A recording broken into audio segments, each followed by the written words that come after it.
If f of x equals 4, the fourth root of x cubed, find an inverse of f, list any domain restrictions, and draw a quick sketch. So remember, domain restrictions are basically going to come from this. You need to find out if the range is limited in any way. So first, we could graph the whole thing, but I'm going to solve algebraically first. Otherwise, the graphing just is too easy doing that first. So here's x and y. Remember, the key concept for inverse is you switch your x and y.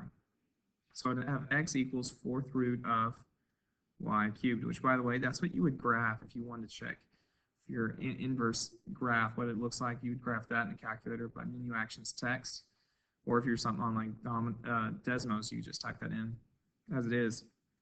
Okay, to solve for y from here, what gets rid of a fourth root? A fourth power. So you do fourth power on both sides, and these will cancel each other out. And so I have x to the fourth equals y cubed. Well, to get rid of the cube, what do you need to do? You need to take the third root.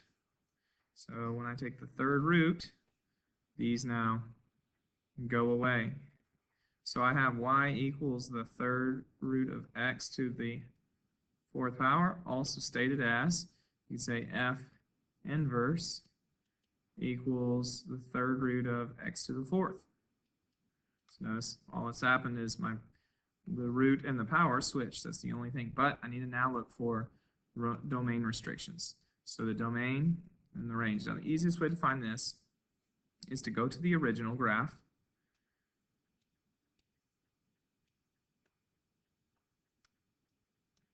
And so I forget, it's fourth of x to the third, fourth root of x to the third. There it is. So this is my picture here. And so if I wanted to look at it, the domain is from 0 to infinity of the original. This one's domain up here was from 0 to infinity, and its range was also 0 to infinity. That means on this one, the domain, these will switch. And so this one's range becomes this one's domain, which since they're the same values, you wouldn't have to know they switch. But this range actually became this one's domain.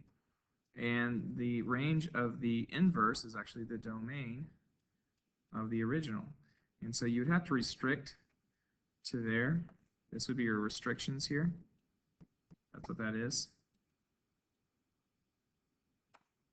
And so this should be my answer.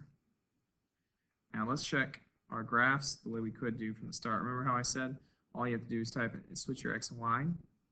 So I'm going to go menu, actions, text. And so the equation for the inverse was x equals, you just switch your x and y. So x equals the fourth root of y cubed. Now when I graph it, this is what my inverse should look like right here. Now on our equation, if we would have got our answer and we had not done the domain restriction, let's see what it would look like. Third root of x to the fourth.